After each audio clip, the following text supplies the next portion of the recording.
شهر رمضان الذي أنزل فيه القرآن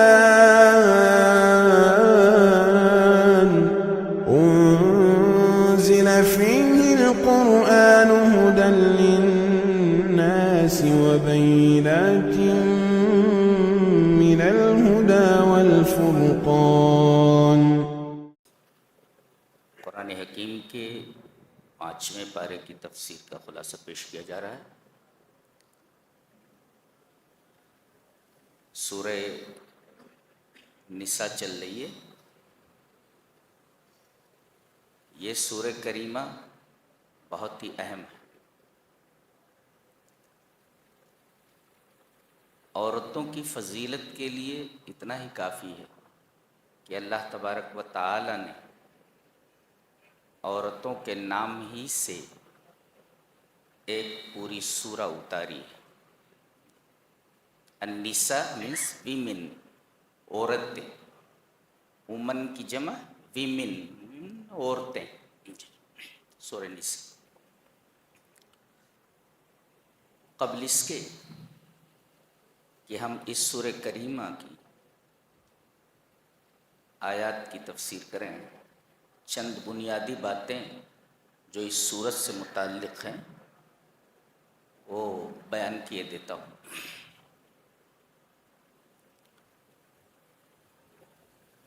اس سورہ میں 14 نداءات ہیں۔ فی هذه السورۃ 14 نداء، اس سورہ کریمہ میں 14 پکاریں ہیں۔ ندا مینس اے، او، جس میں 9 مومنین کے لیے، 9 للمومنین، 9 مومنین کے لیے، یا ایھا الذین آمنو، اے ایمان والو، تو 9 ہے ایمان والوں کے لیے،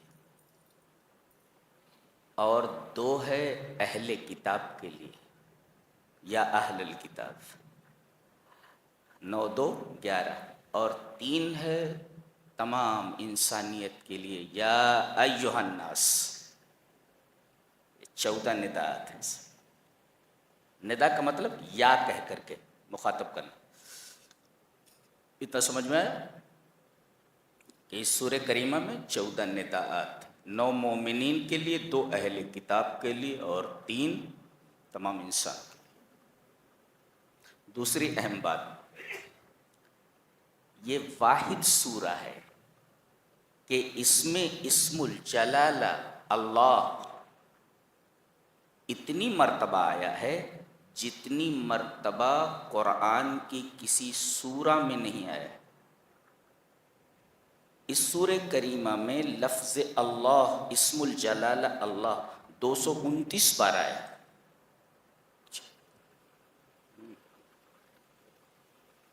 اس وجہ سے یہ سورہ اور بھی اہم ہے۔ تیسری بات، یہ سورہ کریمہ ترتیب میں چوتھی ہے۔ سورہ فاتحہ، سورۃ البقرہ، سورہ آل عمران، یہ چوتھی، سورۃ النساء۔ اس ترتیب سے اگر دیکھیں تو سب سے پہلے لفظ انسان اسی سورہ میں آیا ہے، اس سے پہلے نہیں آیا۔ وَخُلِقَ الْإِنسَانُ ضَعِيفًا، اللہ نے انسان کو کمزور پیدا کیا ہے، انسان کمزور پیدا کیا گیا۔ سب سے پہلے الانسان اسی سورہ میں آیا ہے۔ اس ترتیب سے اگر دیکھا جائے تو یہ پہلی سورہ ہے جس میں لفظ انسان آیا ہے۔ اور ایک اہم بات اور کہ اس سورہ کے اندر مستضعفین کا لفظ 4 بار آیا ہے، 4 ٹائمز، 4۔ مستضعفین مینس ویک، کمزور۔ گویا یہ سورہ سورۃ المستضعفین ہے، کمزوروں کی سورہ ہے۔ کمزوروں کی سورہ ہے کیا مطلب؟ اللہ تبارک و تعالی نے ان لوگوں کے حقوق کو بڑی تفصیل سے بیان فرمایا ہے جو کمزور ہیں اور معاشرے میں دبے کچلے۔ ڈاؤن ٹراڈن ہیں وہ، جی ان لوگوں کا بیان۔ اس طرح یہ سورہ سورۃ المستضعفین بھی ہے، اس میں کمزوروں کی وکالت کی گئی، کمزوروں کی وکالت کی گئی۔ اب آئیے سب سے پہلے اس سورہ کریمہ کی پہلی آیت کو دیکھتے ہیں۔ یا ایھا الناس، میں نے کہا نہیں 3 بار آیا یا ایھا الناس، یا ایھا الناس اتقوا ربکم الذی خلقکم من نفس واحدہ، اے دنیا کے تمام انسانوں، مسلمانوں، یہودیوں، نصرانیوں، پارسیوں، ہندوؤں، سب کے سب سنو کہ تم کو اللہ تبارک و تعالیٰ نے، تمہارے رب نے نفس واحدہ سے پیدا کیا ہے۔ نفس واحدہ میں آدم علیہ السلام، نفس واحدہ کی تفسیر حضرت آدم سے تم کو پیدا کیا ہے، اور پہلے آدم کو پیدا فرمایا اور ان کی پسلی سے ان کے جوڑے حضرت حوا کو پیدا فرمایا، اور وہ بھی پسلی سے۔ گویا مرد جب تک شادی نہ کرے مکمل نہیں ہوتا، اس لیے کہ اس کی پسلی نکال لی گئی نا، پسلی کم کر دی گئی جس سے عورت کو بنایا گیا، تو ناقص ہے انسان، اور عورت بھی ناقص ہے، وہ مرد کے بغیر کامل نہیں ہو سکتی۔ لہذا مرد کے لباس میں رہتے ہوئے عورت سے بے نیاز نہیں ہو سکتا، اور عورت کے لباس میں رہتے ہوئے مرد سے بے نیاز نہیں ہو سکتی۔ اور اسی وجہ سے عورت مائل ہوتی ہے مرد کی طرف، اور مرد مائل ہوتا ہے عورت کی طرف۔ کیوں؟ اس لیے کہ یہ اس کے بنا نامکمل ہے اور یہ اس کے بغیر نامکمل ہے۔ ظاہر ہے کہ ہر ایک کو اپنی تکمیل چاہیے، اور ہر شے اپنی تکمیل کے لیے اپنے مکمل کی طرف جھکتی ہے، مائل ہوتی ہے۔ انڈرسٹینڈ؟ یہ مطلب اس کا۔ اب اشارہ اس بات کی طرف ہے کہ مرد کو چاہیے کہ وہ عورت کو تکلیف نہ دے۔ کوئی مرد یہ چاہے گا کہ اپنی انگلی کاٹ دے، یا انگلی کو دروازے کے کونے میں گھسا دے کہ انگلی دب جائے؟ اس لیے کہ انگلی یہ انسان کا جز ہے، اور عورت بھی انسان کا جز ہے، اور کوئی یہ نہیں چاہتا کہ اپنے جز کو تکلیف پہنچائے۔ لہذا اشارہ اس بات کی طرف کیا گیا ہے کہ مرد کو چاہیے کہ وہ عورت کو تکلیف نہ پہنچائے، اس لیے کہ عورت اس کی مکملہ ہے، اس کا جز ہے وہ، اور کوئی بھی آدمی اپنے جز کو کبھی تکلیف نہیں پہنچاتا۔ اسی طرح عورت کو چاہیے کہ وہ مرد کو تکلیف نہ پہنچائے، اس لیے کہ اس کی وجہ سے تو وہ مکمل ہوئی ہے۔ اور اس میں یہ ہدایت دی گئی ہے کہ ڈارون کا جو نظریہ ہے وہ نظریہ باطل نظریہ ہے کہ لوگ بندر کی اولاد ہیں، بندر سے پیدا ہوئے۔ ہمارے اسکولوں میں وہی پڑھایا جاتا ہے کہ ڈارون یہ کہتا ہے کہ انسان پہلے بندر تھا، ارتقاء کے نظریے میں ایولوشن کے تحت وہ انسان بنا ہے۔ جی رد کیا گیا اس کا، تم بندر کی اولاد نہیں ہو، بلکہ تمہارے باپ کا نام آدم ہے اور تمہاری ماں کا نام حوا ہے، تم انسان سے پیدا کیے گئے ہو اور انسان ہو، تم بندر کی اولاد کیسے ہو سکتے ہو؟ لہذا چارلس ڈارون کا نظریہ ایک باطل نظریہ ہے، ایک بوگس نظریہ ہے۔ بعد میں آنے والے سائنسدانوں نے خود کہہ دیا تھا یہ پاگل تھا، بولتے ڈارون پاگل ہی لوگ ایسی باتیں کہہ سکتے ہیں۔ جی اب آپ دیکھیں کہ سب سے پہلے جو سب سے کمزور طبقہ ہے معاشرے کا اور سماج کا، وہ یتیموں کا ہے، اور یتیموں میں سب سے پہلے یتام النساء کا تذکرہ کیا جا رہا ہے، یتیم لڑکیوں کا۔ بھئی یتیم لڑکا بھی ہوتا ہے اور یتیم لڑکی بھی ہوتی ہے، لیکن اللہ تبارک و تعالیٰ نے ان دونوں میں سے جو زیادہ کمزور ہے سب سے پہلے اس کا تذکرہ فرمایا، وَآتُوا الْيَتَامَ النِّسَاءَ، اور تم یتیم بچیوں کو ان کا مال دے دو۔ اس میں مجاز مرسل، انگریزی پڑھیں آپ لوگ، سینیکٹیکی بولتے اس کو، سینیکٹاکی، مجاز مرسل۔ مجاز مرسل میں کیا ہوتا ہے؟ تشبیہ اور مشابہت کا علاقہ نہیں ہوتا، گویا کہ یہاں مسبب کو سبب کی جگہ پر اتار دیا گیا ہے۔ نہیں سمجھے؟ پڑھو ذرا اردو بھی پڑھے پڑھو تھوڑا۔ جی، مطلب یہ ہے کہ کہا گیا ہے کہ مال دے دو، کن کو؟ یتیم بچیوں کو، اس لیے کہ ان کا مال تمہارے ہاتھ میں ہے۔ اب آدمی مال کب دے گا؟ جب مال کی حفاظت کرے گا۔ مال کو اگر اڑا دے گا تو دے گا کیسے؟ تو یہاں مسبب کو سبب کے قائم مقام کر دیا گیا ہے۔ دینے کا مطلب یہ ہے کہ تم یتیموں کے مال کی حفاظت کرو، اگر حفاظت نہیں کرو گے تو دو گے کیسے؟ اور یہاں کہا گیا دے دو، اور دینے کے لیے ضروری ہے کہ آدمی مال کی حفاظت کرے۔ یہ ہے، یہ کلام الہی ہے، معمولی کلام نہیں ہے، یہ انسان کا کلام تو ہے ہی نہیں۔ وَآتُوا الْيَتَامَ أَمْوَالَهُمْ، یتیم بچیوں کو، اللہ اکبر، یتیم بچہ بھی ہوتا ہے، بچی بھی ہوتی ہے، لیکن سب سے پہلے ان دونوں میں جو کمزور ہے، مستضعفہ ہے، اس کا ذکر پہلے کیا گیا کہ اس کا حق پہلے دے دو، ان کا حق مت مارو۔ کیا کتاب ہے! وَآتُوا الْيَتَامَ أَمْوَالَهُمْ، یتیم بچیوں کو ان کا مال دے دو، ان کے حوالے کر دو، اور اگر تم ان کا مال کھا گئے تو اِنَّهُ كَانَ حُوبًا كَبِيرًا، حُوبًا اے اِثْمًا، یعنی یہ بہت بڑا گناہ ہے ان کا مال کھا لینا۔ پھر آگے دیکھو، پہلے کیا کرتے تھے لوگ؟ بہت ساری عورتوں سے نکاح کر لیتے تھے۔ یہاں کہا گیا کہ بہت ساری عورتوں سے نکاح نہیں کر سکتے، تو 4 کی حد مقرر کی گئی، اس شرط کے ساتھ کہ تم ظلم نہ کرو، عدل قائم کر سکو۔ اگر عدل قائم نہیں کر سکتے فواحدتن، تو صرف ایک بیوی پر اکتفا کرو۔ لوگ بتاتے ہیں 4 سنت ہے، 4 سنت تو ہے، لیکن عدل کر سکو نبی کی طرح تو 4 کی اجازت ہے، ورنہ ایک ہی پر اکتفا کرو۔ یہ دیکھو لفظ کیا لایا گیا، دیکھو وَإِنْ خِفْتُمْ أَلَّا تُقْسِطُوا فِي الْيَتَامَى فَانكِحُوا مَا طَابَ لَكُم مِّنَ النِّسَاءِ مَثْنَىٰ وَثُلَاثَ وَرُبَاعَ، 2 سے کر سکتے ہو، 3 سے کر سکتے ہو، 4 سے کر سکتے ہو، بس 5ویں نہیں لا سکتے۔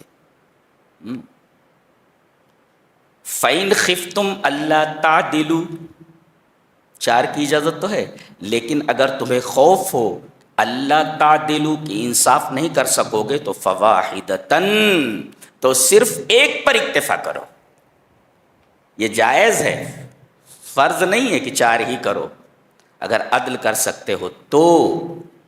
ذالک ادنی الا تعولوا، یہ لفظ بڑا پیارا ہے، اس لفظ پر ہم بحث کرنا چاہیں گے۔ کہتے ہیں عال المیزان،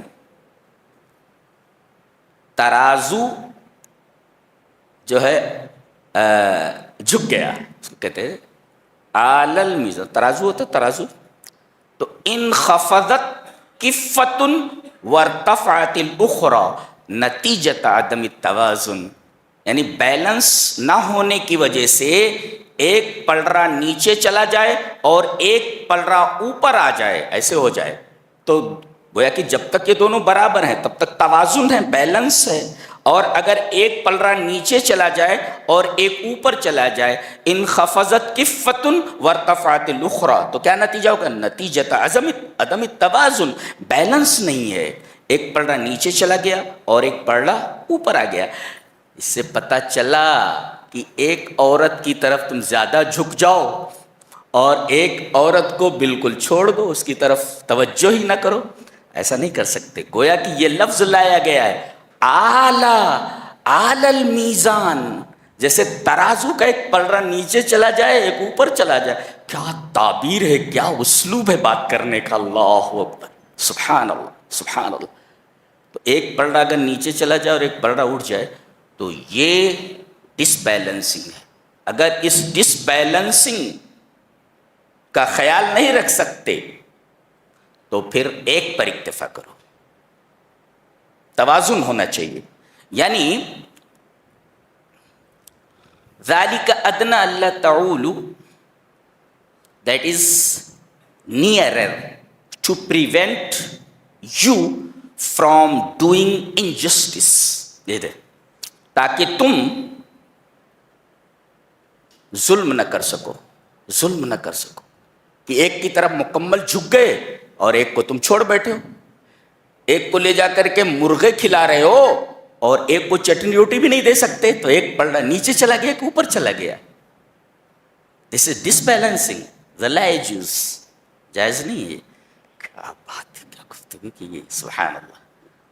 عدل کر سکتے ہو تو 4 کر لو، اور اگر عدل نہیں کر سکتے تو ایک پر اکتفا کرو۔ سوال، ایک مرد 4 عورتوں سے شادی کر سکتا ہے تو ایک عورت 4 مردوں سے شادی کیوں نہیں کر سکتی؟ سوال، سوال کو حل کر لیتے پھر آگے چلتے۔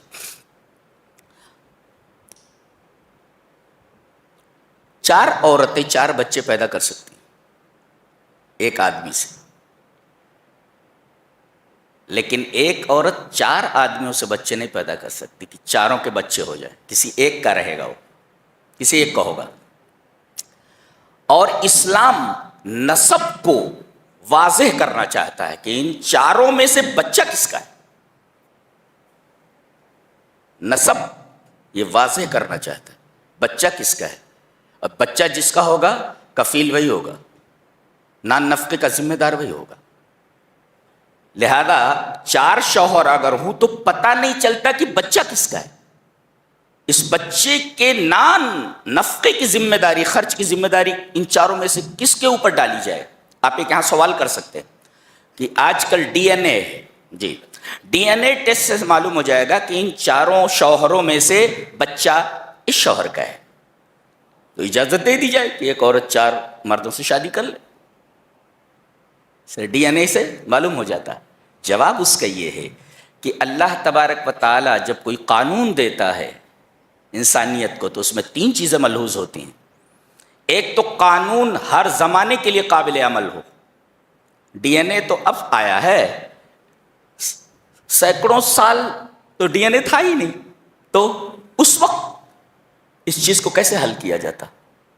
تو قانون کے لیے پہلی چیز یہ ہے کہ ہر زمانے کے لیے قابل عمل ہو، ایک، اور دوسرے ہر جگہ کے لیے قابل عمل ہو۔ بہت ریموٹ کارنر کے اوپر بہت سارے جزیرے ایسے ہیں، بہت سارے گاؤں ایسے ہیں، بہت سارے جنگلات ایسے ہیں کہ وہاں سیدھے سے دوائیوں کا انتظام نہیں ہے، چاہے جائے کہ ڈی این اے ٹیسٹ کیا جائے، تو اس ریموٹ کارنر پر اس قانون کو اپلائی کیسے کیا جا سکتا ہے؟ ڈی این اے ہے ہی نہیں، جی۔ تو ایک تو قانون ایسا ہو جو ہر زمانے کے لیے قابل عمل ہو، اور قانون کے لیے دوسری چیز ضروری ہے کہ قانون ہر جگہ کے لیے قابل عمل ہو، اور تیسرے قانون میں آسانی ہو۔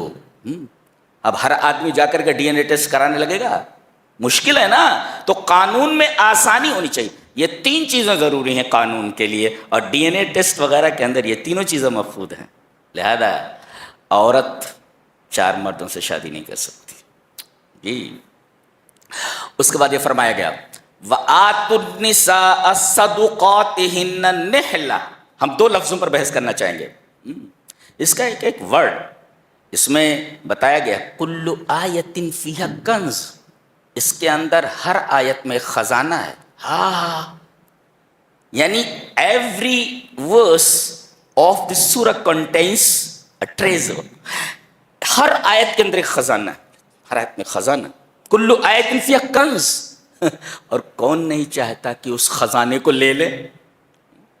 تو لے لو، بیان کر رہا ہوں. دیکھ اب پہلے تو مہر کو کہا گیا کہ صدقہ ہے، صدقہ، صدقہ نہیں، صدقہ، صدقہ. وآتوا النساء صدقاتهن.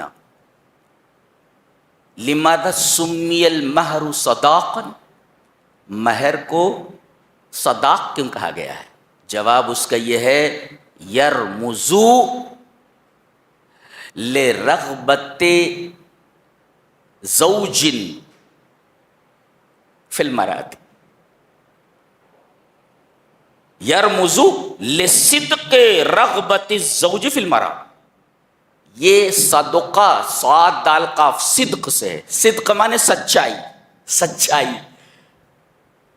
یہ مہر جو دیتا ہے اس کا مطلب یہ ہوا کہ عورت میں یہ سچی رغبت رکھتا ہے، سچی رغبت اور سچی چاہت رکھتا ہے.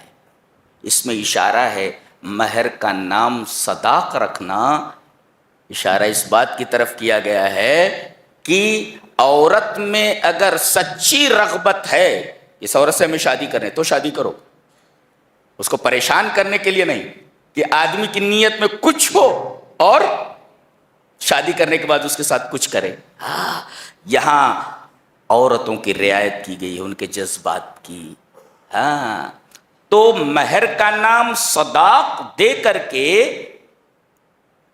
اس بات کی طرف اشارہ کیا گیا یرمز لصدق رغبت الزوج فی الزوجہ، شوہر کی سچی خواہش کی طرف اشارہ ہے عورت کے بارے میں.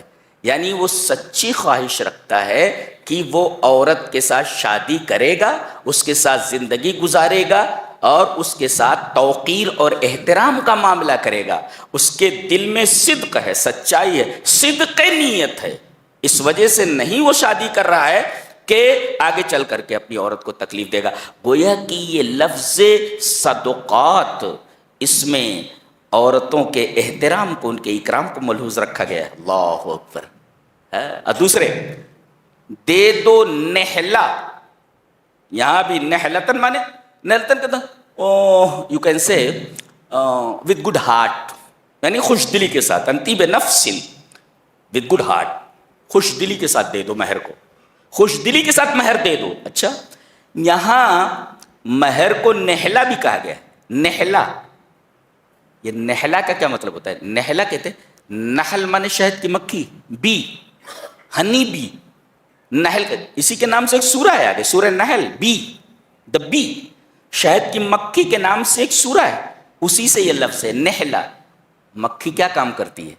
مکھی حدیث میں ہے کہ پھول چوسنے کے لیے جب جاتی ہے تو جس ڈالی پر بیٹھتی ہے اس ڈالی کو توڑتی نہیں، اور جس پھول سے رس چوستی ہے اس پھول کو نقصان نہیں پہنچاتی ہے، اور پھول سے رس لے کر کے آتی ہے تو فری میں بلا عوض انسانوں کو شفا والی چیز دے دیتی ہے جسے شہد کہا جاتا ہے. اللہ اکبر. یہ لفظ وہاں سے نکلا ہے. گویا عورت کے مہر کو نہلا کہا گیا. اب یہ تمام چیزیں اس کے اندر آ گئیں، تمام چیزیں اس کے اندر آ گئیں. یعنی جس طرح شہد کی مکھی جس درخت پر جاتی ہے اس کی ڈالی کو نہیں توڑتی، عورت کو تکلیف نہیں پہنچانا. پھول سے رس چوستی ہے، پھول کو تکلیف نہیں پہنچاتی. عورت بھی پھول ہی ہے، آپ تکلیف نہیں پہنچا سکتے. اور جیسے وہ شہد دیتی ہے ایسے ہی تم میٹھا برتاؤ کرو. آپ کا جو مینر ہونا چاہیے سویٹ مینر ہونا چاہیے، سویٹ مینر ود ہر. اس کے ساتھ آپ کا جو مینر ہے، جو آپ کا بیہیویئر ہے وہ بہت ہی میٹھا ہونا چاہیے. یہ اللہ اکبر، میں اس کی شرح نہیں کر سکتا اس لفظ کی. یہ بھی عورت کی توقیر پر، اس کی عزت پر اور اس کے عظیم مرتبے کے اوپر دلیل ہے. دیکھ رہے ہیں آپ؟ اللہ اکبر. تو مہر دے دو، ہاں اگر کچھ معاف کر دے تو کھا سکتے ہو، لے سکتے ہو. لیکن اگر آدمی مر گیا اور مہر نہیں دی تو پہلے وراثت سے اس کے مہر کو الگ کیا جائے گا اور بیوی کو دیا جائے گا. اس کے بعد بیوی کا جو حق بنتا ہے، اگر اولاد موجود ہے تو 1/8، اولاد موجود نہیں تو 1/4 پہلے اس کو دے دیا جائے گا، اس لیے کہ قرض ہے، یہ دین ہے یہ، اور میت کا پہلے دین دیا جاتا ہے، قرض ادا کیا جاتا ہے وراثت سے، جو بچتا ہے وہ تقسیم ہوتا ہے، تو یہ قرض ہے، لہذا پہلے اس میں سے وراثت میں سے قرض نکال کر کے بیوی کو دو، قرض ہے وہ، اس کے سے مہر دین بولتے ہیں، وہ قرض ہے وہ، اور اس کے بعد اب اگر اولاد موجود ہے تو بیوی کو 1/8 اور اولاد موجود نہیں ہے تو 1/4 دیا جائے۔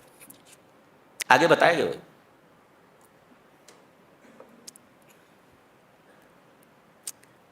اب یہ تھا یتیم بچیوں کا معاملہ، جی یتیم بچیوں کا، اور عورت کا معاملہ۔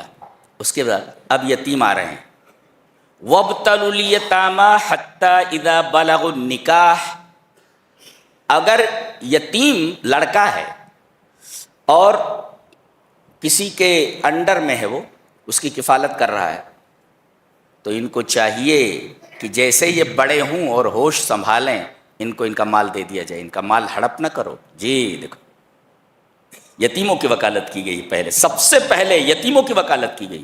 جی وَابْتَلُوا الْيَتَامَى حَتَّى إِذَا بَلَغُوا النِّكَاحَ فَإِنْ آنَسْتُم مِّنْهُمْ رُشْدًا، جب وہ ہوش سنبھال لیں اور اچھے برے میں تمیز کر سکیں تو فَادْفَعُوا إِلَيْهِمْ أَمْوَالَهُمْ، تو ان کو ان کا مال دے دو، اور وَلَا تَأْكُلُوهَا إِسْرَافًا، جلدی جلدی مال نہ کھا لو اور اسراف کر کے ان کا مال ہڑپ مت کرو۔ اس کے بعد یہ بتایا گیا کہ پہلے زمانے میں، اسلام سے پہلے، عورتوں کو وراثت میں سے حق نہیں دیا جاتا تھا۔ اللہ تبارک و تعالیٰ نے ارشاد فرمایا کہ اس کا ایک مستقل حق ہے۔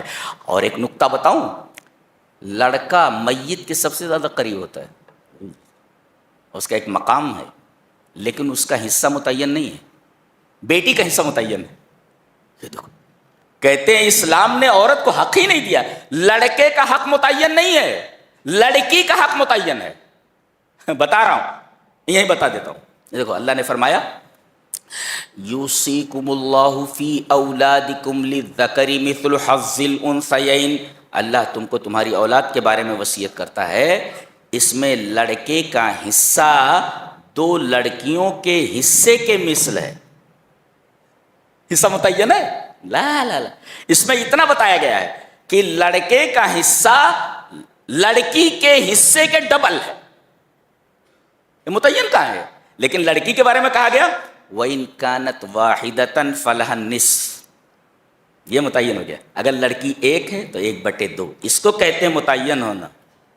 حصہ کتنا ہے لڑکے کا پتہ نہیں، حصہ متعین ہی نہیں ہے، لڑکے کا حصہ 2 لڑکیوں کے حصے کے برابر ہے، یہ کوئی متعین حصہ تھوڑی ہے۔ لیکن لڑکی کی جب بات آئی وَإِن كَانَتْ وَاحِدَةً فَلَهَا النِّصْفُ، اگر ایک لڑکی ہے تو پوری جائیداد کا 1/2 لے لے گی، نصف بتایا گیا، یہ متعین ہے، آدھا 1/2۔ اور فَإِن لَّمْ يَكُن لَّهُ، اور اگر ایک سے زیادہ ہیں، ایک سے زیادہ ہیں اگر، تو 2/3۔ بیٹیاں ایک سے زیادہ ہیں، 2 ہیں 3 ہیں، تو 2/3 دیا جائے گا پوری جائیداد سے۔ اگر ایک ہے تو آدھا 1/2، اور اگر ایک سے زائد ہے تو 2/3 بتایا گیا، ثلث ما ترک، تو ایک لڑکی کا حصہ متعین کر دیا گیا، 2 لڑکیوں کا حصہ متعین کر دیا گیا 2/3۔ ماں کا حصہ بتایا گیا کہ کہیں 1/3 ہے اور کہیں 1/6 ہے، ماں کا حصہ متعین ہے۔ بیوی کا حصہ متعین ہے، ابھی بتایا میں نے کہ اگر اولاد موجود ہے تو 1/8 اور اولاد موجود نہیں ہے تو 1/4، دیکھو متعین ہے۔ بہن کا حصہ بھی متعین ہے، آگے چل کر کے بتایا گیا بہن کو کتنا ملے گا۔ اللہ اکبر، جتنی بھی لڑکیاں ہیں کوئی لڑکی ایسی نہیں ہے، کوئی عورت ایسی نہیں جس کا حصہ اللہ نے متعین نہ کیا ہو، ان کو اتنا ملے گا، لڑکے کا حصہ متعین نہیں کیا۔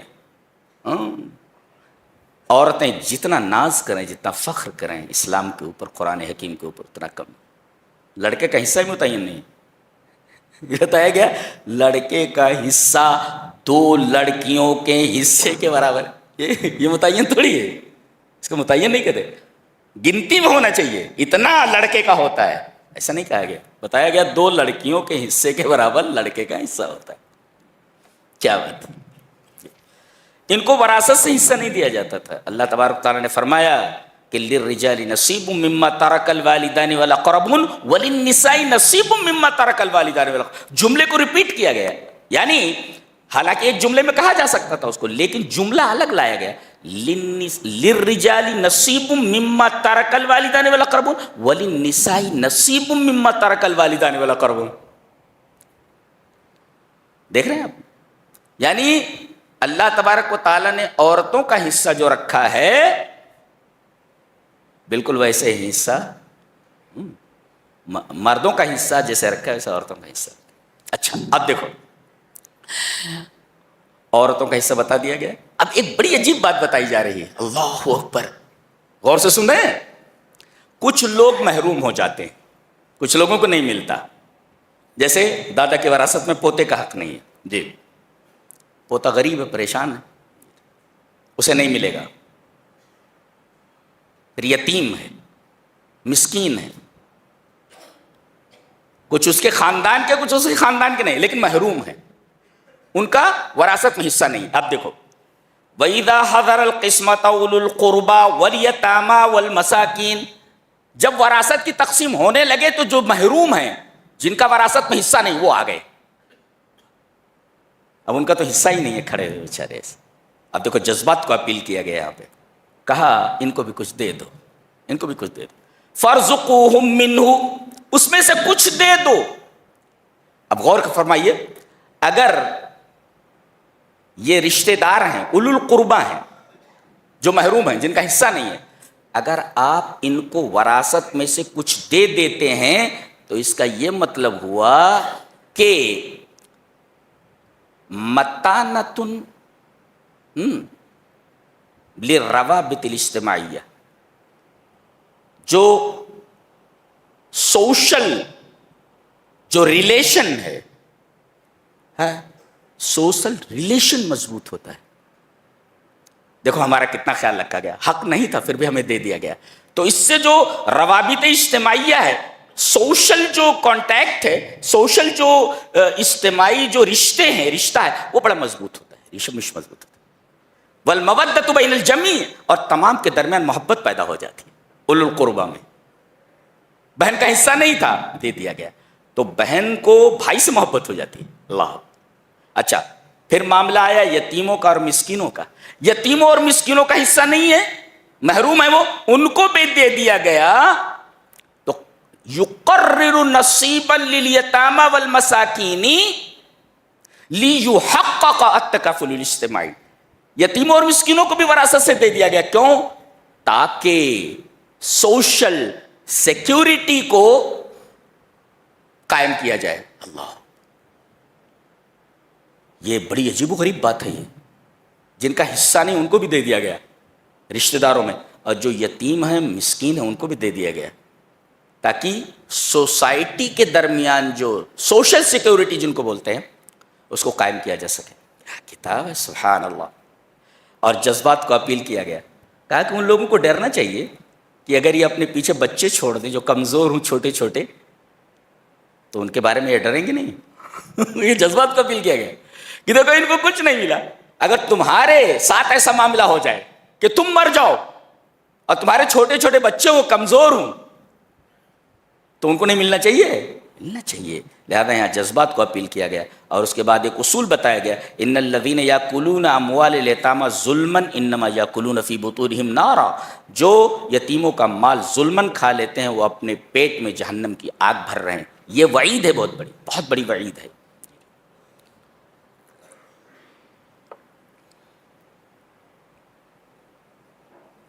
کہتے ہیں کہ توبہ جو ہے نا کب کرنا چاہیے. کہتے ہیں وَلَيْسَتِ التَّوْبَةُ لِلَّذِينَ يَعْمَلُونَ السَّيِّئَاتِ, کہ آدمی گناہ کرتا رہتا ہے یہاں تک کہ جب موت آ جاتی ہے تو قَالَ إِنِّي تُبْتُ الْآنَ, اب میں توبہ کر رہا ہوں. تو توبہ کب کرنا چاہیے؟ اس میں اہل علم نے لکھا ہے کہ قبل معاینت ملک الموت, ملک الموت کے دیکھنے سے پہلے. اللہ اکبر. ہمارے درمیان آتے رہتے ہیں لوگوں کو لے جانے کے لیے, لیکن ہمیں دکھائی نہیں دیتے. ہمارا جب نمبر آئے گا تو برابر دکھائی دیتے ہو. اللہ اکبر. بہت عجیب و غریب فرشتہ ہے, پوری ٹیم کے ساتھ آتا ہے, ٹیم کے ساتھ آتا ہے. پھر تمہارے بدن سے روح نکال لیتا ہو اور تمہارے بدن کو مٹی کے حوالے کر دیا جاتا ہے. یہ تمہاری حقیقت, یہ تمہاری حقیقت. تو ملک الموت کے دیکھنے سے پہلے ہوش میں آ جاؤ. یہ بات کہی. پھر اس کے بعد عورتوں کا ایک حق اور بتایا جا رہا ہے. پہلے کیا ہوتا تھا, کسی آدمی کی 2 بیویاں ہیں, ایک بیوی سے یہ بچہ پیدا ہوا, یہ لڑکا ہے, باپ مر گیا تو دوسری بیوی باپ کی جس سے یہ پیدا نہیں ہوا اس سے شادی کر لیتا تھا. اللہ, یہ عورتوں کے احترام کے خلاف تھا, عورتوں کی تذلیل تھی یہ. اللہ تبارک تعالیٰ نے فرمایا یا ایھا الذین آمنوا لا یحل لکم ان ترثوا النساء کرہا, جی مجبور کر کے کسی عورت کے وارث مت بن جاؤ. اور آگے فرمایا گیا کہ ولا تنکحوا ما نکح آباؤکم من النساء, ان عورتوں سے نکاح مت کرو جن سے تمہارے باپ نکاح کر چکے ہیں. کیا پاکیزگی ہے. اچھا, ایک جگہ اور فرمایا گیا کہ وعاشروہن بالمعروف, ان کے ساتھ بھلائی کے ساتھ رہو, زندگی گزارو. زندگی گزارو بیویوں کے ساتھ معروف کے ساتھ. معروف کسے کہتے ہیں؟ بھلائی کے ساتھ. معروف بھلائی کے ساتھ. ہاں, اگر کوئی بات ان کی ناپسند آئے, ان کی کوئی بات ناپسند آئے تو سمجھ لو کہ اللہ تبارک و تعالیٰ کا یہ قانون ہے کہ کسی چیز کو تم اگر پسند کرتے ہو تو اللہ اس کے اندر خیر کثیر رکھے ہوئے. ہاں, ایک چیز ہمیں ناپسند ہے, ہم چاہتے ہیں کہ یہ ہماری زندگی میں نہ آئے, لیکن اللہ نے اسی کے اندر خیر کثیر رکھ رکھا ہے جس کو تم ناپسند کر رہے ہو. لہذا بیوی اگر ناپسند بھی ہو,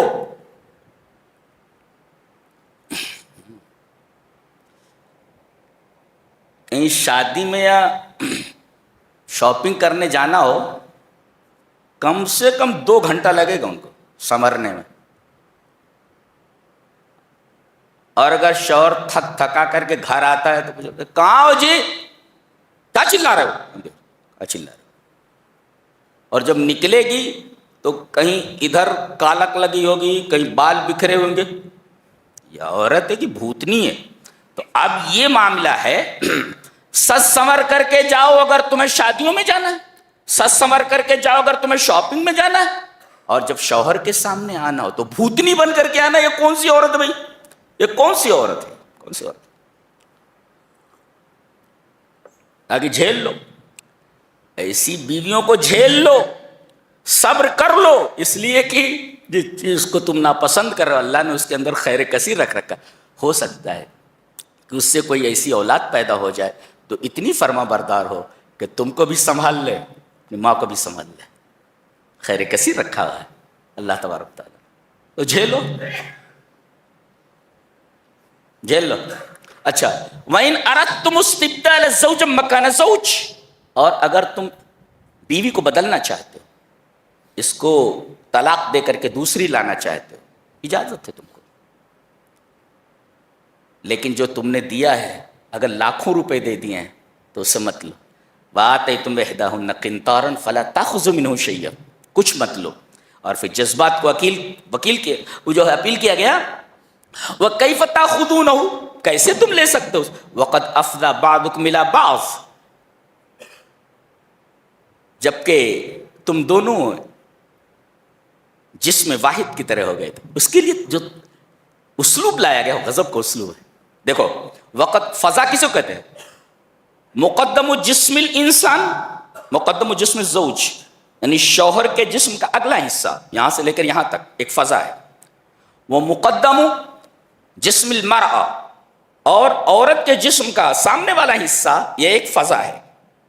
اب ایک فضا دوسرے فضا سے مل گئی, سب فضا جی فصار واحدن, دونوں مل کر کے ایک ہو گئے. اس کے لیے جو تعبیر لائی گئی اتنی بہترین ہے. ایک لطیف تعلق کو بیان کرنے کے لیے جو اسلوب لایا گیا ہے, دنیا کی تمام کتابیں مل کر اگر مرد اور عورت کے درمیان جو ربط ہے، جو گہرا تعلق ہے، اس کو اتنے پاکیزہ انداز میں بیان کریں تو اس سے اچھا نہیں بیان کر سکتے۔ اور افزا بعضکم الی بعض کے اندر صرف یہ نہیں کہ دونوں جسم مل جاتے ہیں، نہیں، بلکہ مشاعر، جذبات مل جاتے ہیں، عواطف مل جاتے ہیں، روحیں مل جاتی ہیں، بدن مل جاتے ہیں، سب اس کے اندر موجود ہے۔ وقد افضى بعضکم الی بعض، اب جذبات کو اپیل کرنے کے بعد کہا ایسا کیسے کر سکتے ہو جب دونوں ایک تھے؟ تو اب جو دیا ہے کیسے تم واپس لے سکتے ہو؟ کیا کوئی اخلاق، قانون اخلاق اس کی اجازت دیتا ہے؟ لا۔ اس کے بعد بتایا گیا کہ کون سی عورتیں حرام ہیں، بتایا گیا 7 رشتے نسب سے حرام ہیں۔ نسب یعنی خون کے رشتے، جیسے ماں تمہارے اوپر حرام ہے، خون ہے نا، تم تو خون ہو اس کا، تمہاری بہن وہ بھی خون ہی ہے تمہارا، تو بیٹی سے نہیں کر سکتے اس لیے کہ باپ کا خون ہے وہ، تو بیٹی سے نکاح نہیں کر سکتے، بہن سے نکاح نہیں کر سکتے، ماں سے نکاح نہیں کر سکتے۔ 7 رشتے بتائے گئے یہاں ہیں، 7 رشتے نسب سے حرام ہوتے ہیں، اور یہی 7 رشتے رضاعت سے حرام ہو جاتے ہیں۔ جس کا دودھ پیا آپ نے وہ بھی ماں ہو گئی، ہو جی ماں ہو گئی۔ تو جو رشتے نسب سے حرام ہوئے ہیں وہی رشتے رضاعت سے حرام ہوتے ہیں، دودھ پینے کی وجہ سے۔ اور دودھ کب پینا اور کتنا پینا وہ بھی مسئلہ یہ ذہن میں رکھ لو۔ 2 سال سے پہلے، اس لیے کہ مدت رضاعت 2 سال ہے، بعد میں اگر پی لیتا ہے تو رضاعت ثابت نہیں ہوتی۔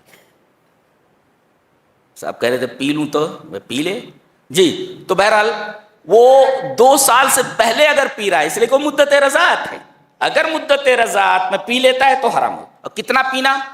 کھینچ کر کے 5 رضاعات، 5 مرتبہ کھینچ کر پی لینا، یہ رضاعت کو ثابت کرتا ہے۔ ابھی اس کا بچہ ہو گیا ہے، جیسے دائی حلیمہ نبی کریم صلی اللہ علیہ وسلم کی والدہ ہیں، رضائی والدہ ہیں، جی جی جی، اور ان کی بیٹی شیمہ آپ صلی اللہ علیہ وسلم کی بہن ہے۔ جنگ حنین کے موقع پر صحابہ کرام نے دیکھا، ایک عجیب منظر دیکھا کہ نبی کریم صلی اللہ علیہ وسلم نے اپنی چادر مبارک اتار کر کے زمین پر بچھا دی، اور ایک عورت سے کہہ رہے ہیں آپ بیٹھیے اس پر، کون ہے؟ بولیے نبی کریم صلی اللہ علیہ وسلم کی رضائی بہن شیمہ ہیں، ہاں حلیمہ کی بیٹی ہیں یہ۔ واہ، رشتوں کا کس قدر پاس، کس قدر احترام تھا نبی کریم صلی اللہ علیہ وسلم۔ یہ کملی اتار کر کے جو زمین پر لگ دے اپنی بہن کے لیے، کتنا گریٹ انسان ہو سکتا ہے، آپ اندازہ لگائیے، گریٹ انسان۔ تو 7 رشتے نسب سے حرام ہوتے اور 7 رشتے رضاعت سے حرام ہوتے، اور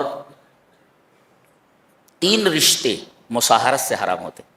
اگر آپ نے کسی لڑکی سے شادی کر لی، اب اس کی جو ماں ہے یعنی آپ کی ساس، کبھی شادی نہیں کر سکتے آپ جی، اور جمع بین الاختین نہیں کر سکتے، یعنی اگر کوئی لڑکی آپ کے نکاح میں ہے تو اس کی سگی بہن کو نکاح میں نہیں لا سکتے، ہاں یہ مر جائے تو دوسری لا سکتے، لیکن جب تک یہ ہے تب تو دوسری بہن کو اس کے ساتھ نہیں لا سکتے، یہ 2۔ اور عورت کو اس کی پھوپھی کے ساتھ جمع نہیں کر سکتے، عورت کو اس کی بھتیجی کے ساتھ نہیں جمع کر سکتے، عورت کو اس کی بھانجی کے ساتھ جمع نہیں کر سکتے، عورت کو اس کی خالہ کے ساتھ نہیں جمع کر سکتے، یہ سب حدیث سے معلوم ہوا۔ یعنی آپ کی بیوی ہے، اب اس کی پھوپھی کو آپ نکاح میں نہیں لا سکتے، اس کی بھتیجی کو نکاح میں نہیں لا سکتے، اس کی بھانجی کو نکاح میں نہیں لا سکتے، ہاں یہ ساری چیزیں۔ کتنا پاک مذہب ہے نا، اور قرآن حکیم تو اللہ اکبر، کیا پاکیزہ کلام ہے، سبحان اللہ، میرے پاس الفاظ نہیں تو میں بیان کر سکوں جی۔ تو آگے بیان فرمایا گیا، اور جن عورتوں کی شادی ہو گئی ہے ان سے شادی نہیں کر سکتے۔ شادی ہو گئی، اب چاہے کہ میں اس سے شادی کر لوں، ارے وہ دوسرے کی نکاح میں ہے، وہ تو شادی کیسے کر سکتا ہے؟ والمحصنات من النساء، جن عورتوں کی شادی ہو گئی ہے ان سے شادی نہیں کر سکتے۔ اس میں رد ہے اس تصور کا کہ ایک عورت سے 4 مرد شادی کر لیں، اس لیے کہ یہاں کہا گیا جس عورت کی شادی ہو گئی ہو اس سے آپ نکاح نہیں کر سکتے۔ اس کا مطلب یہ ہوا کہ ایک عورت 4 مردوں سے شادی نہیں کر سکتی جی، یہ اس سے ثابت ہوا۔ والمحصنات من النساء سے جی۔ نکاح کی شرطیں کیا ہیں بتائیے گا؟ ان تبتغوا ایجاب و قبول ہو، لڑکا تیار ہو اور پھر لڑکی کے پاس جا کر کے پوچھا جائے قبول ہے. اب اگر وہ انکار کرتے تو شادی نہیں ہوگی، جائز نہیں شادی کرنی. اب اگر وہ دستخط کر دے، رضامندی ہے اس کی، اور چپ چاپ بیٹھ جائے، کچھ بولے نا، تو یہ اس کا سکوت رضا کی دلیل ہے. مائیں جلدی کہتے ہیں جلدی لکھ جلدی لکھ جلدی لکھ، ارے کہیں بھاگا جا رہا ہے ابھی، جلدی لکھ بول. تو اب یہ ہوتا ہے کہ بھائی قبول کر لے وہ لکھتا ہوں. تو ایک تو یہ ہے کہ ایجاب و قبول ہو، ان تبتغوا، اور دوسرے بے اموالکم، مہر ہو. اور یہ مال کون خرچ کرے گا؟ اموالکم، لڑکا خرچ کرے گا. لڑکی کے اوپر کسی بھی طریقے کا بوجھ نہ ڈالا جائے. یہاں تو ایسے ایسے ہیں نوجوان کی جوڑے گھوڑے کی رقم لینے کے لیے اور طرح طرح کے مطالبات منوانے کے لیے اور دسیوں طریقے کے کھانے کا مطالبہ کر کے ایک اچھے خاصے آدمی کو فٹ پاتھ کے اوپر لے آتے ہیں. بہت بڑا گناہ ہے یہ. لہذا سب طے کرو، کوئی بھی لڑکی والوں سے خرچ نہیں کروائے گا. بہترین لڑکی ہو مسجد میں نکاح کر لو، لے جاؤ. شادی ہو گئی ہے، بولوں تمہارے والد سے، ہاں کوئی اچھی لڑکی دیکھو ذرا، اچھی سی کراؤ، شادی سے کراؤ. وہ خوش ہو رہے دیکھو، ہاں اچھی لڑکی دیکھو کراؤ شادی. سب نوجوانوں کی جو رنڈوے ہیں کنوارے ہیں، پکڑو ذرا ان کو، لڑکیاں دیکھو ان کو. جی تو ایک تو ہے ایجاب و قبول، ایک لڑکا تیار ہو لڑکی قبول کرے ایک، اور دوسرے مہر، اموالکم، مہر. اور تیسرے محسنین، دائمی قبضہ. ایسا نہیں کہہ سکتے نکاح پڑھا لیں اور یہ شرط رکھیں کہ 10 دن کے بعد اس کو چھوڑ دوں گا، یہ متاع ہے، حرام ہے. یہ دائمی قبضہ ہونا چاہیے. ہاں بگاڑ بعد میں آ جائے، اب طلاق دے دیں، الگ بات ہے، لیکن 10 دن کے لیے میں شادی کروں گا اور 10 دن کے بعد ہم دونوں الگ ہو جائیں گے، یہ متاع ہے، یہ حرام ہے. تو محسنین، دائمی قبضہ. اور چوتھے صرف مستی نکالنا نہ ہو، چوری چھپے نہ ہو، چوری چھپے نہ ہو، یعنی گواہوں کی 2 عادل گواہ ہوں، گواہ، اور 5 میں ولی. اس لیے کہ لا نکاح الا بولی، یہ 5 شرطیں میں نے بیان کر دیا، اس کو سن لینا سوال.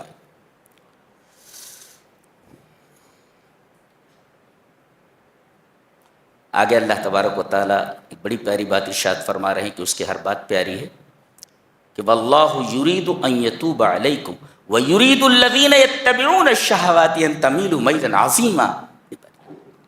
خاص طور سے الغرب الکافر، مغرب کے جو کافر ہیں اور جو اسلام کے دشمن ہیں،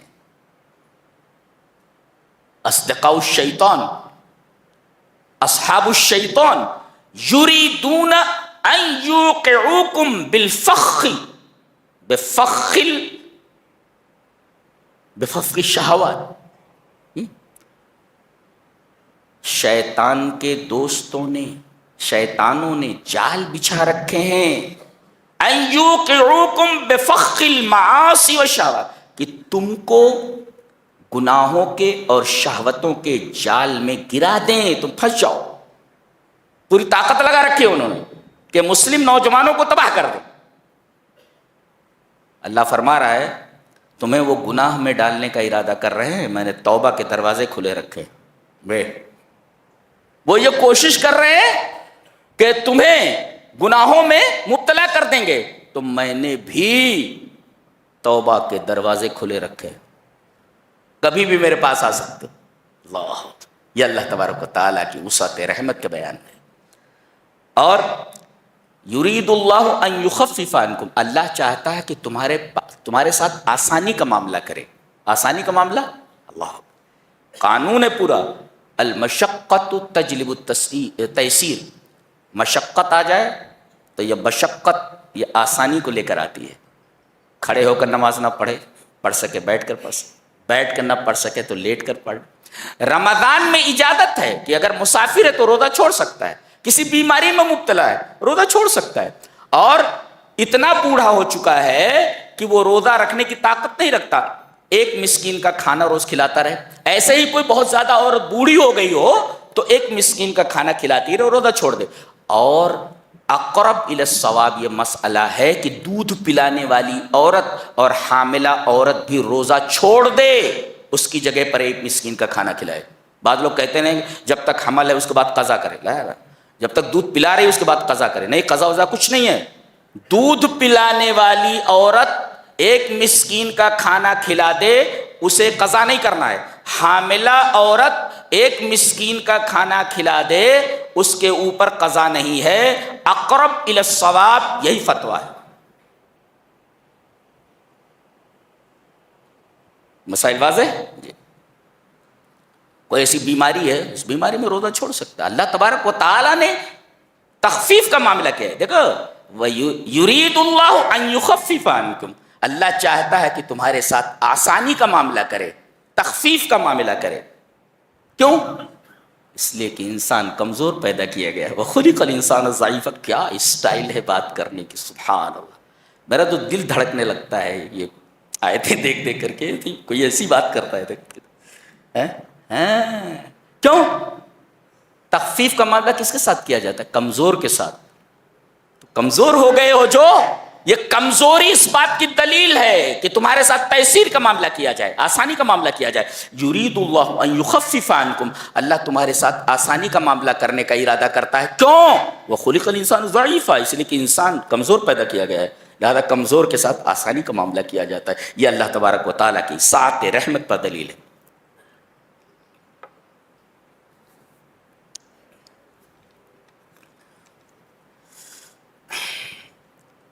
آگے فرمایا گیا، اے ایمان والو، تم اپنے مالوں کو اپنے درمیان باطل طریقے سے مت کھاؤ۔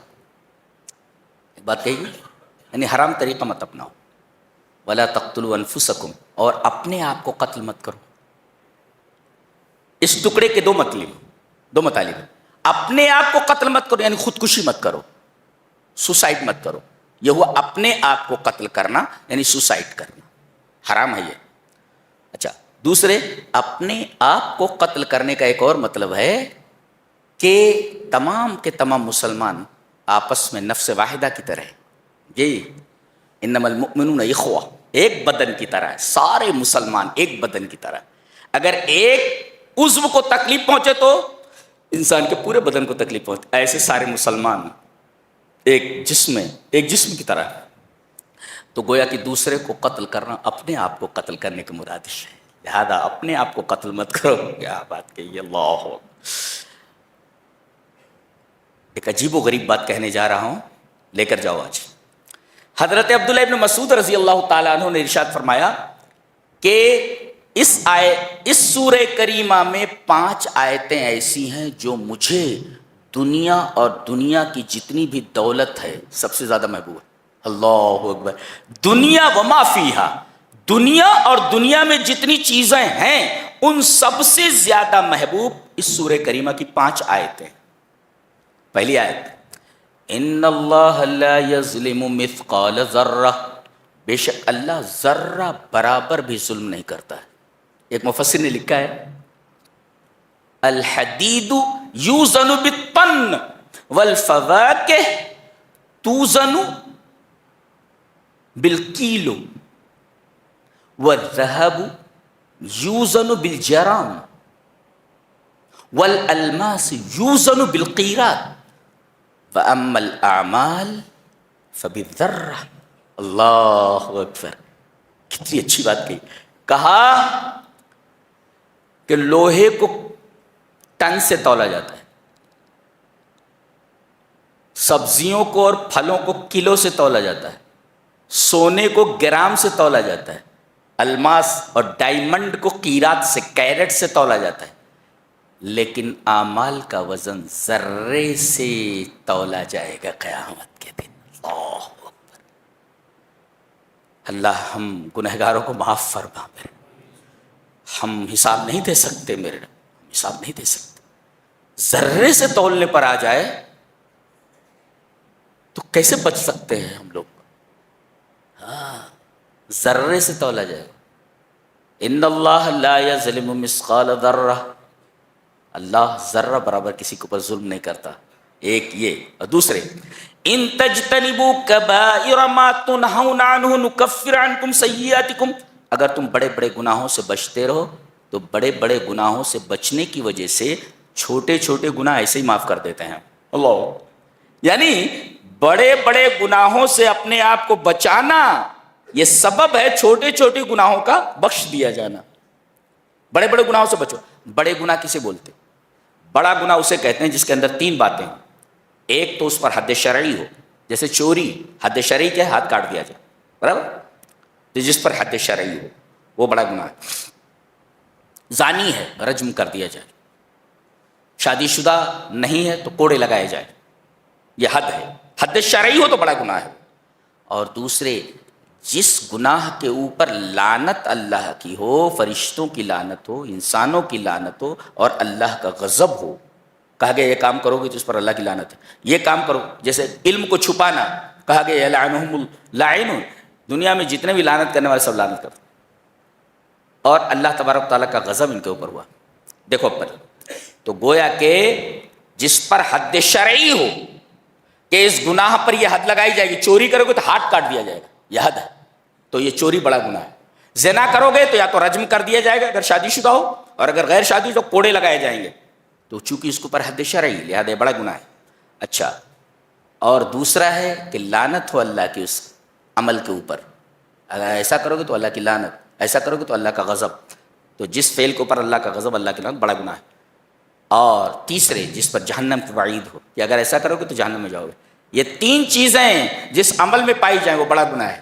اس کے علاوہ جتنے بھی گناہ ہیں سب چھوٹے گناہ ہیں. لہذا ان تمام گناہوں سے اگر بچتے ہو جو بڑے بڑے گناہ ہیں جن کے اندر یہ تین شرطیں پائی جاتی ہیں، تو اللہ تبارک تعالیٰ تمہیں چھوٹے چھوٹے گناہ جو ہے تمہارے اسے معاف کر دے گا بڑے بڑے گناہوں سے بچنے کی وجہ سے. تو یہ دو آیتیں ہوئیں.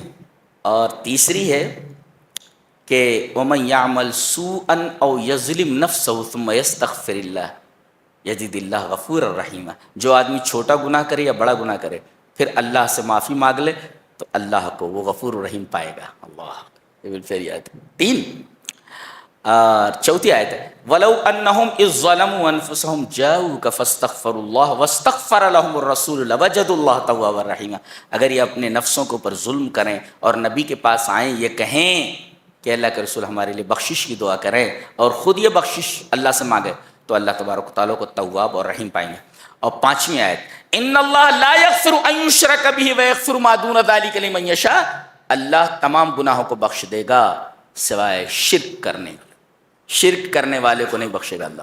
اس کے علاوہ جس بھی گناہ کو چاہے معاف کر دے، اس کی مشیت کے اوپر ہے، معاف کرے یا سزا دے، سزا دے کر جنت میں ڈالے، لیکن مشرک کو کبھی نہیں بخشے گا. شرک کے اوپر کوئی کمپرومائز نہیں. جی جی، شرک کے اوپر کوئی کمپرومائز نہیں.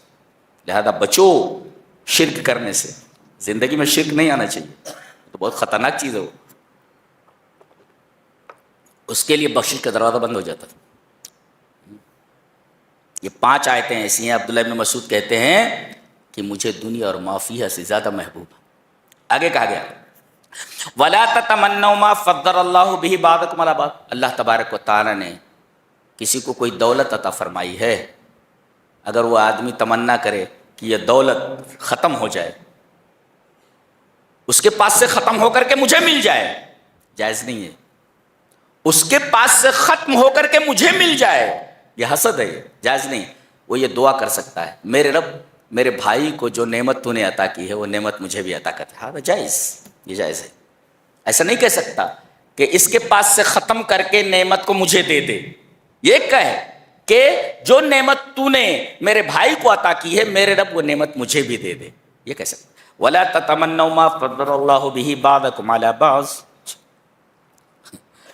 اس کے بعد کہا گیا کہ الرجال قوامون علی النساء. بتایا گیا 2 وجہ، ایک تو فطری اور دوسرے مادی.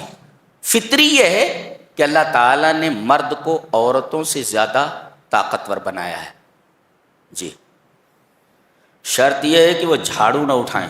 جی، اور دوسری چیز ان کے اندر یہ ہے کہ یہ کما کر لاتے ہیں. وَبِمَا أَنفَقُوا مِنْ أَمْوَالِهِمْ. یہ کما کر لاتے، خرچ کرتے تمہارے اوپر. اس وجہ سے مردوں کو اللہ نے عورتوں پر فضیلت دی ہے 2 چیزوں کی وجہ سے. فطری طور پر یہ مردوں سے عورتوں سے زیادہ طاقتور ہیں، اور دوسرے یہ کما کر لاتے ہیں. ان 2 وجہوں سے ان کو گھر کا ہیڈ بنایا گیا ہے. الرجال قوامون علی النساء. نیک عورت کسے کہتے بتائے گا. فالصالحات قانتات، سورہ نساء چل رہی ہے. فالصالحات قانتات حافظات للغیب بما حفظ اللہ. نیک عورتیں کون؟ جس کے اندر 2 صفتیں ہوں، ایک قانتات ہو، دوسرے حافظات. یہ اچھی عورت کی، نیک عورت کی علامت ہے. قانتات ہو اور حافظات ہو. کیا مطلب ہے قانتات کا؟ اذا امرتها اطاعت کا، جب آپ اسے کسی چیز کا حکم دیں اس کی اطاعت کریں. شرط یہ ہے کہ وہ حرام کام نہ ہو. ادھر شراب کی بوتل اٹھا کر کے لانا، اٹھاؤں جھاڑو ذرا ذرا، تو یہ جائز کام کے لیے اگر حکم دے تو اس کی اطاعت کرنا ضروری ہے. حرام کام کا حکم دے تو نہیں کرنا چاہیے. ذرا شراب کی بوتل اٹھا کر لانا ذرا، جی اس میں اطاعت نہیں کرے گی وہ. تو جب تم اسے حکم دو تو اطاعت. اذا امرتها اطاعت کا، جب تمہیں اسے حکم دو تو اطاعت. اور دوسرے تمہاری غیر موجودگی میں تمہارے مال کی حفاظت کرے اور اپنی آبرو اور ناموس اور عزت کی حفاظت کرے. یہ 2 چیزیں. فالصالحات، ایسی عورتیں صالحات ہیں، نیک ہیں. قانتات حافظات. اب بتایا گیا کہ اگر عورت سرکش ہو جائے تو سرکش ہو جائے. اس پر آج میں نے عربی میں ایک لطیفہ پڑھا کہ اشتقت مرأۃ الی المحکم. وہ کورٹ میں گئی اور اپنے شوہر کے خلاف اس نے دعویٰ دائر کیا، شوہر کے خلاف. آج میں نے پڑھا، وہ عربی میں تھا. تو جج نے پوچھا کیا بات ہے، اپنے شوہر کے خلاف تو نے یہ مقدمہ کیوں دائر کیا ہے، کیا وجہ ہے؟ کہا کہ جب بھی میں کوئی ایسا کام کرتی ہوں جو اس کے مزاج کے موافق نہ ہوتا، مجھے کاٹ لیتا ہے، جیسے کتا کاٹتا ہے تو کاٹ لیتا.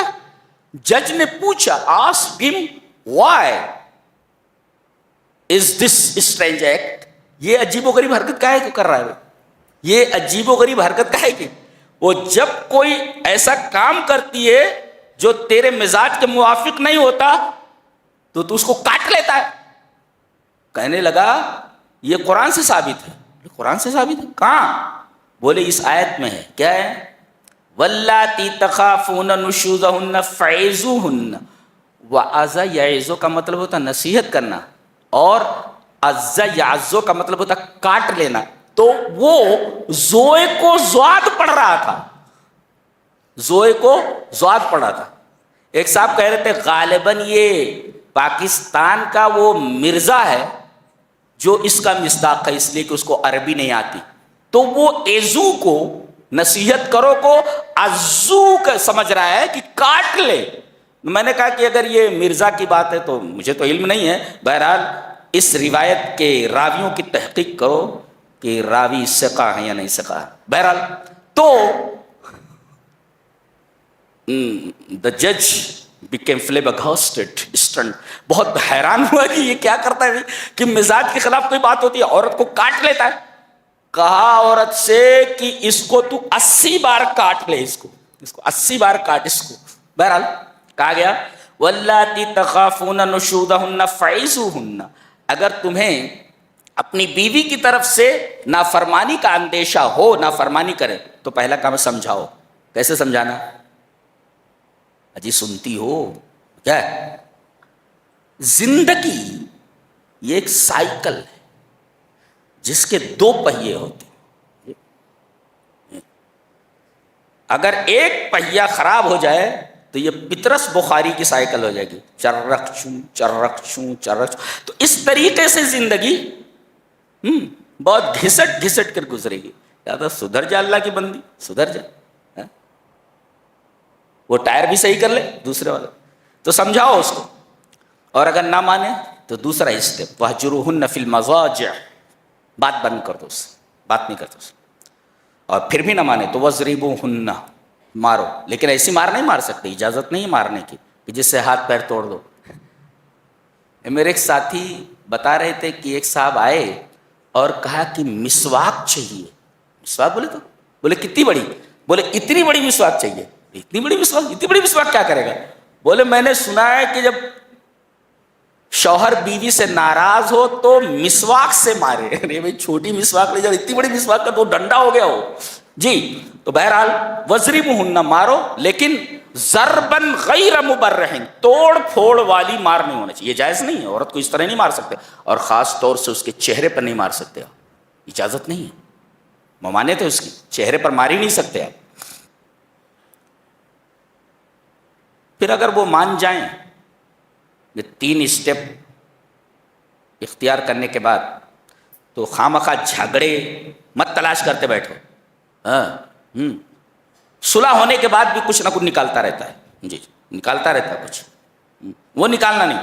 اچھا، اور اگر پھر بھی بات نہ بنے تو ایک حکم ادھر سے ایک حکم ادھر سے، بنے تو بنے ورنہ جدا کر دو. اس لیے کہ زندگی گھسیٹی نہیں جاتی ہے، زندگی جی جاتی ہے.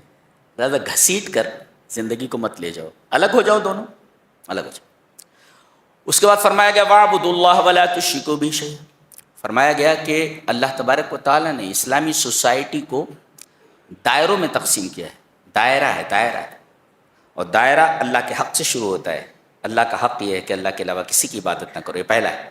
اس کے بعد اس دائرے میں ماں باپ آتے ہیں نمبر 2 پہ، جی وَبِالْوَالِدَيْنِ إِحْسَانًا، اور پھر رشتہ دار آتے ہیں وَبِذِي الْقُرْبَى، پھر یتامى والمساکین، پھر الجار ذی القربى، پھر پڑوسی، والجار الجنب، دور کے پڑوسی، جی دور کے پڑوسی، وصاحب بالجنب، اور پہلو کا ساتھی کون؟ دکان میں آپ کا نوکر، کمپنی میں آپ کا نوکر، یہ سارے صاحب بالجنب. ایون اگر کوئی عورت بچہ لے کر کے بس میں کھڑی ہوئی اور آپ بیٹھے ہیں، اسلام یہ کہتا ہے کہ آپ کھڑے ہو جائیں اور اس عورت کو اپنی جگہ پر بٹھا دیں. یہ صاحب جنب، یہ اسلام ہے. یہ جو لوگ اسلام پر اعتراض کرتے ہیں در حقیقت انہوں نے قرآن کو صحیح سے پڑھا ہی نہیں ہے. جی آگے ہم بیان کریں گے انشاءاللہ کہ اسلام کے کیا کیا احکامات ہیں اور کیا خصوصیات ہیں اس کی. وابن السبیل، مسافر ہے، آ گیا میرے پاس پیسے نہیں ہیں جانے کے لیے، زکوٰۃ کے مال سے دے دو یا صدقہ کر دو اس کے اوپر، اپنی طرف سے دے دو. اللہ کیا بات. اس کے بعد یہ بتایا گیا کہ نشے میں ہو تو نماز کے قریب نہ جاؤ. نکتہ یہ ملا کہ نشے میں آدمی کا دماغ حاضر نہیں ہوتا. پتہ یہ چلا کہ اگر آدمی کا دماغ نماز میں حاضر نہ ہو تو اس کی نماز معرض خطر میں ہے. اسی وجہ سے بتایا گیا کہ نشے کی حالت میں آدمی نماز کے قریب نہ آئے. کہتے ہیں کہ اگر ناپاک ہو، جنوبی ہو، اور پانی نہ ملے تو تیمم کر لے.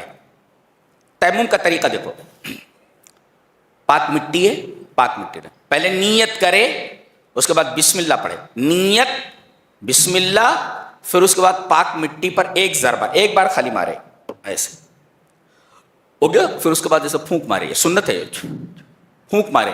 اس کے بعد ایسے چہرے کے اوپر ایک مرتبہ، پورے چہرے کے اوپر، بے وجوہکم. اس کے بعد بائیں ہاتھ کو دائیں ہاتھ کی پشت کے اوپر پھیرے، یہاں تک، یہاں لانے کی ضرورت نہیں، یہاں تک رسغ تک، اور دائیں ہاتھ کے نچلے حصے کو، اندرونی حصے کو بائیں ہاتھ کے اوپری حصے کے اوپر پھیل. یہ آپ کا تیمم ہو گیا، اس کو تیمم کہتے ہیں. آگے بیان ہے قصر کا. آدمی سفر میں جاتا ہے تو کہاں سے قصر شروع کرے؟ شہر کی حد سے نکل جائے. کہتے ہیں کہ اب یہاں سے کرنول کی حد ختم ہوتی ہے، جی وہیں سے آپ کے قصر کا وقت شروع ہوتا ہے. شہر کی حد سے باہر نکل جائیں ایک، اور داخل اور خارج دونوں دنوں کو مائنس کر کے، ایک تو جانے والا دن ہے اور ایک نکلنے والا دن ہے، تو داخل اور خارج دونوں دنوں کو مائنس کر کے 4 دن کسی جگہ رکنے کا ارادہ ہے تو آپ قصر کریں گے. اور اگر آج کل ایسا لگا ہوا ہے تو 10 سال آپ قصر کر سکتے ہیں. متعین نہیں ہے تو، لیکن 4 دن رہنے کا مکمل ارادہ کر رہے ہیں تو آپ پوری نماز پڑھیں گے۔ فاصلہ کتنا ہونا چاہیے؟ 24.5 کلومیٹر، 24.5 کلومیٹر۔ جی، یہ امام ابو حنیفہ کے علاوہ جو 3 ائمہ ہیں، امام مالک، امام احمد بن حنبل اور جو ہے امام شافعی رحمہ اللہ، ان تینوں کے نزدیک یہی ہے 24.5 کلومیٹر، 3 فرسخ از اکول ٹو 24.5، یعنی 24.5 کلومیٹر پر آپ قصر کر سکتے۔ یہ ہے قصر کا بیان۔ جی جی، قانون ہے سب۔ اللہ اکبر۔ یہ سورہ آگے چلی جا رہی ہے 6 پارے کے اندر۔ انشاءاللہ ہم کل جو کچھ چھوٹا ہے اس کو لے کر کے آگے ہم بیان کریں گے۔ یہ رہا 5ویں پارے کا خلاصہ۔ اللہ ہمیں نیک عمل اور اچھی سمجھ کی توفیق عطا فرمائے۔ وآخر دعوانا الحمدللہ رب العالمین۔